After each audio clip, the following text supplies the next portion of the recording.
I bleed blue, of course. I mean, I've been with the Mavs since what, '98. They're close to my heart.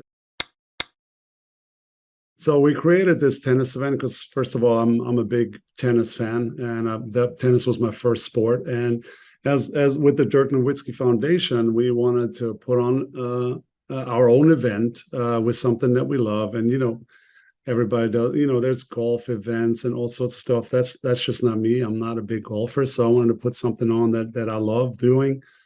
And so this is the fifth time we came up with this tennis celebrity classic. And unfortunately, of course, we couldn't do it the last couple of years because of the pandemic. But we're back for the fifth year and really looking forward to it. It's going to be a fun weekend on Sunday at SMU. Some great celebrities are coming in to support, and we have our sponsors that obviously give us plenty of support. So we're looking forward to having a fun day out in the heat. Of course. And so I know the Dirk Nowitzki Foundation is obviously a part of that. Tell me about that foundation and what it supports. So I founded the foundation 2001. So we just last year had our 20th anniversary, which has been an amazing ride off the court as well for me. Being part of this community. We give out grants every year to children's and women's charities and foundations in the Metroplex here in North Texas. And we found so many great organizations that do so much great work. And we basically just help them and with funding, and so they can do good work and obviously change a lot of lives here locally in North Texas. So we've been doing that for, like I said, over 20 years, and we're excited to be back with our tennis event, and hopefully we're able to give out a lot of funds again this year.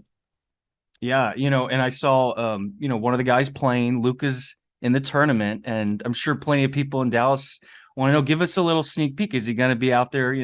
What are his tennis skills like? So Luka played a few years ago when we were able to do it, and we love having him. Of course, he's the star here. People love him, and I wouldn't say he's the best tennis player. He's a big tennis fan. His skills are just okay. I always tell him you should just stick to basketball. But we're so happy and grateful that he comes and supports. I know he was just obviously in the Eurobasket and in Europe, and for him to come in and support that weekend for us means a lot. And we definitely appreciate him playing. I'd love to ask you, a tennis question since we're talking about tennis. A guy who just recently retired after you, Roger Federer, y'all played, came in around the same time, and two legends in your own right. Just what are your thoughts on what Federer meant to tennis and getting to watch him as you played? Yeah, I've been fortunate. I met Roger a few times, one time in the Olympics in '08 and a couple other handful of times in Wimbledon. So, of course, I'm a huge fan.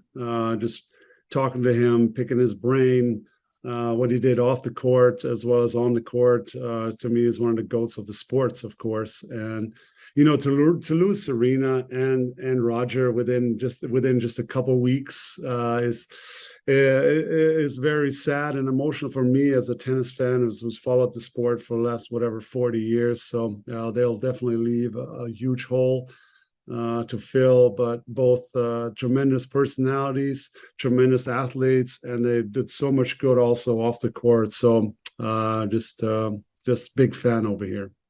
Sure. Now you mentioned Eurobasket. I know you've probably talking about it. You've talked about it a lot, but getting your international jersey retired, give me a little bit of insight about what that was like. I mean, it was super cool. It was emotional. I had friends from growing up there. I had my family, my kids were there. My parents were able to witness it again. So it's been so many unforgettable moments. Honestly, this last 3 years in retirement, starting with with the street naming here, and then the jersey retirement, and all sorts of other awards. And it's just been an incredible journey here the last 3 years, and I've just been soaking it all in and trying to stay in the moment and really just enjoying it. And I'm so proud that my family's there to witness all this. And so it was super cool. I saw some teammates that I hadn't seen in years, probably over 10 years, that played with me in the early 2000s and some of our success stories there. So I mean, it was a great day for me and a great night that I'll never forget. Yeah, absolutely. Now I got to ask you a Mavs question. Obviously, last year finally broke through the first round for the first time since you guys did, winning the championship in 11. What do you kind of expect for this season? You know, building off that success from last year. Well, you always think further. You want to get better in the off season. You want to take the next step. If you're this far and you're in the top four, it's sometimes hard to take that next step.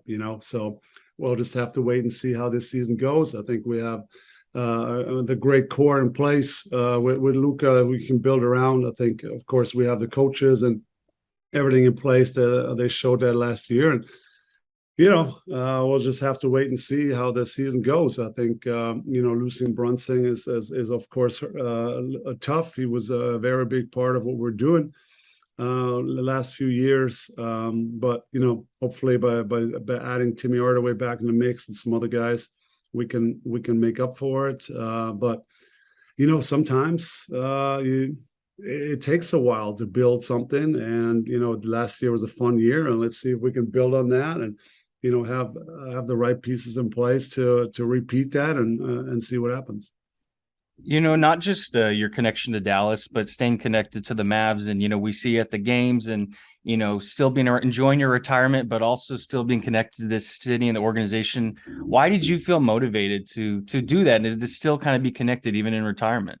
Well, I bleed blue, of course. I mean, I've been with the Mavs since '98. They're close to my heart, and I always thought, after I enjoy retirement a bit, that I will want to be involved and I want to help. And so I think the last 3 years I haven't been around as much as I wanted to, because I still enjoy the traveling, enjoy the kids, but hopefully here in the near future, I have more time to really get into it and help out even more. The playoff run was probably the most I've been around. I almost saw every game, and it was such a blast to see these guys work so hard and break through in the top four. I mean, that was incredible journey. And so hopefully here in the near future, I'll be around a lot more and really try to help the organization out even more. Yeah. Well, last question for you. Do you have any, because I love when you talk about Luka's stories. Is there any conversation you had recently, something funny he said? Give me some type of tidbit with Luka that people enjoy. He is so funny. I think in the media sometimes he's just like me 20 years ago when you're not sure and English is not your first language. I think you're always a little shy that with the cameras on. I don't want to say anything wrong. And I was just the same way. But once the camera's off, this kid is hilarious, and he busts everybody, and he's a jokester, and he loves to have fun with his teammates, with his people around him that he's comfortable.